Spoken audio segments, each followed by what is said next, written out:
Assalamualaikum warahmatullahi wabarakatuh. Selamat pagi anak-anak semua. Bagaimana kabar kalian di rumah? Semoga selalu sehat tanpa kurang suatu apapun dan semoga kita segera bisa berjumpa kembali di sekolah seperti sedia kala. Amin. Nah, untuk pertemuan kali ini kita akan membahas tentang kasus-kasus pelanggaran hak dan pengingkaran kewajiban warga negara. Nah, untuk yang pertama kita akan membahas dulu mengenai makna atau pengertian dari hak dan kewajiban warga negara. Yang pertama dulu, kita akan mengetahui perbedaan apa itu hak asasi manusia dan hak warga negara. Hak asasi manusia itu adalah hak yang melekat pada manusia seutuhnya tanpa memandang status kewarganegaraan seseorang, tanpa memandang jenis kelamin, jabatan, dan lain sebagainya. Jadi pada intinya, hak asasi manusia itu adalah hak yang bersifat universal dan berlaku bagi semua manusia di dunia. Yang selanjutnya mengenai hak warga negara. Nah, kalau hak warga negara ini adalah hak-hak yang dibatasi oleh status kewarganegaraan seseorang. Misalnya, kita sebagai warga negara Indonesia berhak untuk memilih dan dipilih dalam pemilu. Sedangkan hak ini tidak akan didapatkan oleh warga negara asing, misalnya yang bertempat tinggal di Indonesia. Nah, selanjutnya mengenai kewajiban asasi dan kewajiban warga negara. Kewajiban asasi manusia adalah kewajiban dasar setiap manusia atau kewajiban yang harus dilakukan oleh semua manusia terhadap manusia yang lain. Sedangkan kewajiban warga negara adalah kewajiban seseorang yang dibatasi oleh status kewarganegaraan seseorang. Jadi pada intinya hak dan kewajiban itu adalah dua hal yang saling berhubungan satu sama lain. Jadi di mana ada hak pasti ada kewajiban, begitu sebaliknya. Walaupun mungkin pada kenyataannya di masyarakat masih sering terjadi adanya ketidakseimbangan antara hak dan kewajiban yang pada akhirnya akan menimbulkan kesenjangan sosial di masyarakat. Misalnya seharusnya di dalam undang-undang sudah dijamin bahwa semua warga negara Indonesia itu mendapat perlakuan yang sama di depan hukum dan pemerintahan. Namun pada kenyataannya terkadang perlakuan hukum yang didapatkan oleh seseorang itu berbeda-beda. Misalnya antara yang kaya dengan yang miskin, antara yang punya jabatan dengan yang tidak punya jabatan, seperti itu. Nah, selanjutnya yang kedua, kita akan mempelajari tentang substansi hak dan kewajiban warga negara dalam Pancasila. Tapi sebelumnya kita harus tahu dulu nilai-nilai Pancasila itu ada berapa macam. Ada 3 macam. Jadi yang pertama adalah nilai dasar, yang kedua nilai instrumental, dan yang terakhir atau yang ketiga adalah nilai praksis. Yang pertama dulu nilai dasar. Nilai dasar adalah nilai-nilai yang bersifat universal yang terkandung tujuan dan cita-cita dan mengandung unsur baik dan buruk atau baik dan benar. Yang selanjutnya atau yang kedua nilai instrumental. Nilai instrumental adalah penjabaran dari nilai-nilai dasar yang biasanya diwujudkan dalam peraturan perundang-undangan yang berlaku dalam kehidupan sehari-hari. Yang terakhir nilai praksis. Nah, nilai praksis ini adalah nilai praktek atau realisasi dari nilai-nilai instrumental dalam kehidupan sehari-hari. Nah, selanjutnya kita akan mencoba menjabarkan mengenai hak dan kewajiban warga negara dalam nilai dasar Pancasila. Nah, ini dari sila yang pertama sampai yang kelima. Dari yang pertama, sila pertama,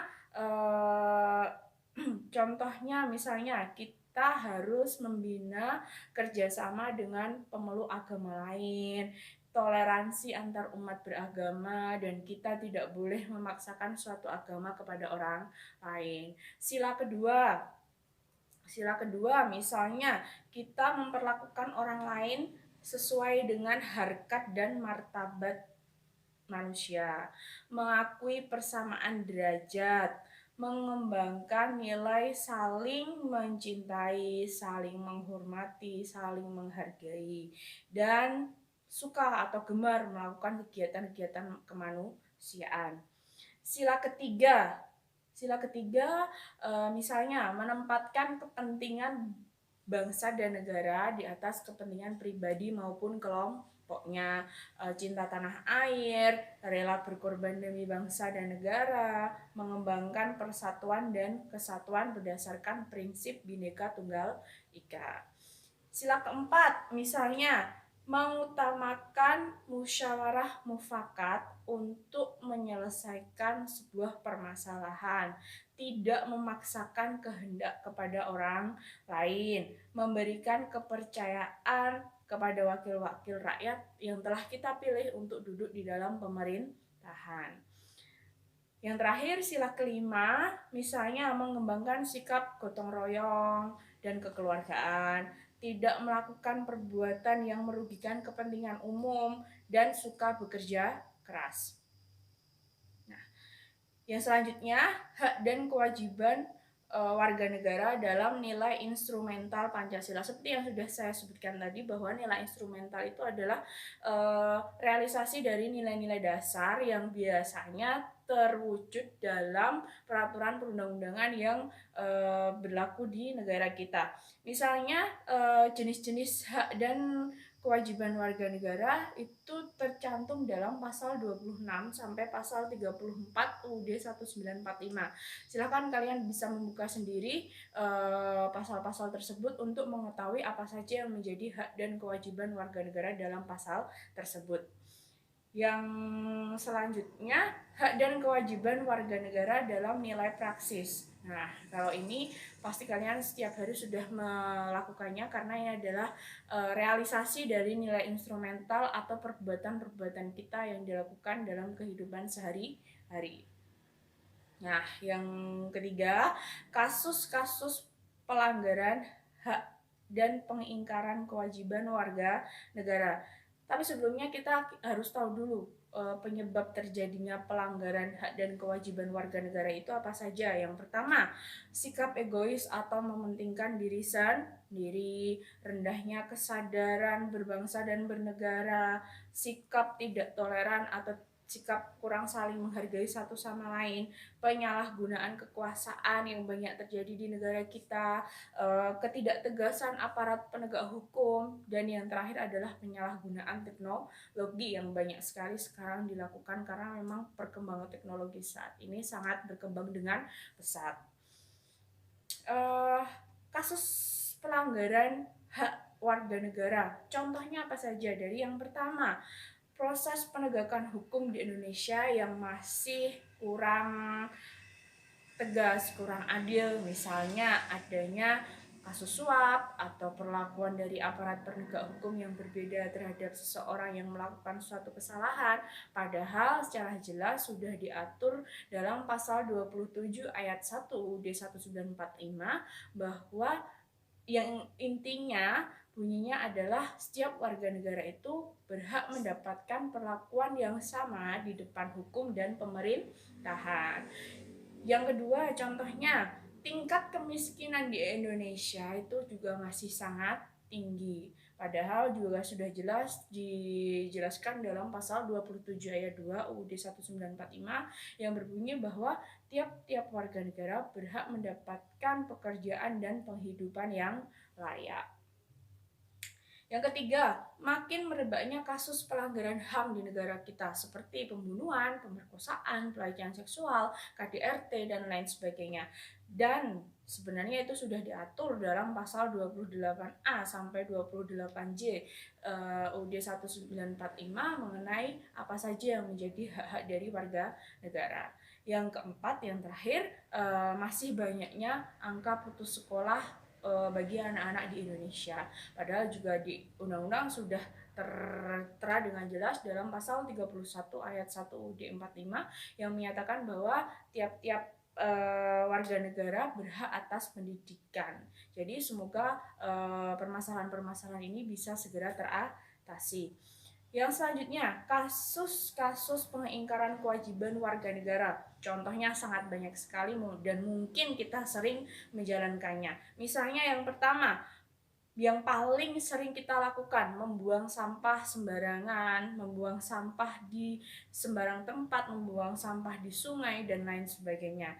Yang selanjutnya, melanggar peraturan lalu lintas. Nah, ini mungkin sering sekali kita abai ya terhadap peraturan lalu lintas. Selain sering melanggar lampu lampu lalu lintas, tidak memiliki SIM, tidak memiliki STNK, tidak memakai helm, dan lain sebagainya.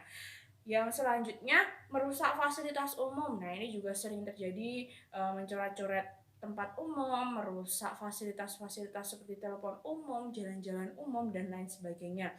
Tidak membayar pajak, terus tidak berpartisipasi dalam usaha pertahanan dan keamanan negara. Nah, semoga contoh-contoh kasus tersebut bisa kita jadikan pelajaran dan kita tidak terus melakukan kesalahan yang sama. Yang selanjutnya adalah penanganan pelanggaran hak dan pengingkaran kewajiban warga negara. Berikut ini ada pencegahan yang dilakukan oleh kita agar tidak terjadi kasus-kasus pelanggaran hak dan kewajiban warga negara. Dari yang pertama, kita harus menegakkan supremasi hukum dan demokrasi. Yang kedua, meningkatkan kualitas pelayanan publik. Yang ketiga, meningkatkan pengawasan dari masyarakat dan lembaga-lembaga politik terhadap berbagai macam kebijakan yang dibuat oleh pemerintah. Dan yang terakhir, menegakkan prinsip-prinsip HAM kepada masyarakat supaya masyarakat lebih aware dan lebih peka terhadap penegakan hak asasi manusia di lingkungan sekitarnya. Nah, selain tindakan pencegahan, ada juga tindakan penanganan bagi kasus-kasus pelanggaran hak dan pengingkaran kewajiban yang sudah kadung terjadi di masyarakat, dan pemerintah sudah mendirikan berbagai macam lembaga-lembaga yang bertugas untuk menyelesaikan atau menangani perkara-perkara tersebut. Dari yang pertama, kepolisian melakukan penanganan terhadap kasus-kasus yang berkaitan dengan pelanggaran hak warga negara. Yang kedua, ada TNI, di mana TNI bertugas untuk menyelesaikan kasus-kasus yang berkaitan dengan gerakan separatisme atau ancaman dari luar. Terus yang ketiga ada KPK. KPK adalah Komisi Pemberantasan Korupsi, yang di sini penanganan KPK berfokus untuk penanganan terhadap kasus-kasus korupsi dan penyalahgunaan keuangan negara. Yang terakhir ada yang namanya lembaga peradilan, melakukan perannya untuk menjatuhkan sanksi terhadap pelanggar hak dan pengingkaran kewajiban warga negara. Cukup sekian materi dari saya. Jika ada kurang dan lebihnya saya minta maaf. Semoga bermanfaat. Sampai bertemu pada pertemuan selanjutnya. Wassalamualaikum warahmatullahi wabarakatuh.